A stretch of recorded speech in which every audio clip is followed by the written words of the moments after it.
Chapter 2: EU Democracy and the Audit Problem.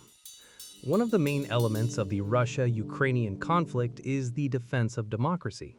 One of the main selling points for the unconditional support for Ukraine and "we stand with Ukraine as long as necessary" statements is the claim that Ukraine is a democratic state, defending the pillars of Western democracy against the totalitarian Russia. However, if we look at the European Union and the state of democracy in the EU of late, it increasingly looks like the Union's economic health, poor to say the least. In late 2025, the state of free speech in the EU is characterized by a regulated speech model that increasingly contrasts with the American open marketplace model, creating friction between the US and EU. The EU maintains that free speech is a fundamental right, but a freedom that must be balanced against other rights like safety, privacy, and democratic integrity. This has led to a highly regulated environment that proponents call safe and critics call censorial. The regulatory landscape, the DSA and EMFA, two major pieces of legislation, now define the boundaries of expression in the EU. The Digital Services Act, fully operational in 2025, this law mandates that platforms like Meta, TikTok, and X must remove illegal content, example, hate speech, terrorist content, quickly once notified.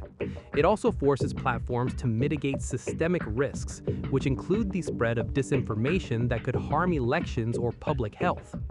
The European Media Freedom Act, implemented in August 2025, this act aims to protect journalists from state surveillance and editorial interference.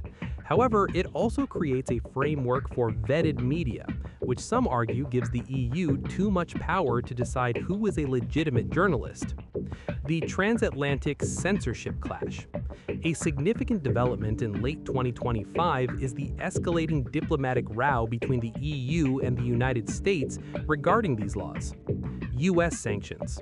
In December 2025, the U.S. State Department imposed visa restrictions on 5 European officials and activists, including leaders of groups like Hate Aid and the Global Disinformation Index. The U.S. accused them of engaging in anti-free speech activities that target American platforms and citizens. The EU's response. European leaders, including President Emmanuel Macron, have defended the EU's regulatory sovereignty, arguing that Europe's rules are a democratic choice to protect citizens from online harms like deepfakes and hate speech. The EU model faces several objective criticisms and internal pressures. Because the DSA imposes massive fines, up to 6% of global revenue, critics argue platforms will over-moderate, deleting perfectly legal but controversial speech to avoid the risk of a fine.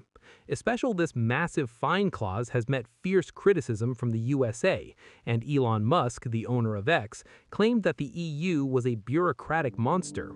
The regulators were woke Stasi commissars, and the DSA should be abolished after his company was fined a staggering 120 million euros for breaching the regulation. Terms like disinformation or harmful content are also notoriously difficult to define. Furthermore, in 2025, several EU countries faced protests, notably Lithuania and Slovakia, over government attempts to change how public media CEOs are appointed, raising fears of political capture under the guise of improving media standards, basically appointing the governing body of state-owned publication institutions politically, Soviet style. The argument for the Soviet comparison. Critics, often from the populist right and the DiEM25 left, point to specific structural issues to justify this comparison. The unelected executive argument. The European Commission, the body that proposes all EU laws, is, for example, not directly elected by citizens. Critics argue this mirrors the Soviet Politburo, where a small circle of officials makes decisions that affect millions without a direct democratic mandate. Centralization of power argument. Recent budget proposals have moved toward centralizing funds. Critics like the Committee of the Regions argue that the EU is swallowing local policies like agriculture and regional aid into one giant pot managed by Brussels, reducing the autonomy of member states. The democratic deficit argument. Even when Europeans vote for the European Parliament, that parliament cannot propose laws. It can only amend or reject what the Commission provides. This leads to the feeling that voting doesn't change anything, a common sentiment in late-stage planned economies. Regulatory overreach argument. Laws like the Digital Services Act, DSA, are viewed by critics as a form of soft censorship. They argue that when the EU or the supranational body begins defining what is harmful or misinformation, it mirrors the state-controlled information environments of the late communist Eastern Bloc.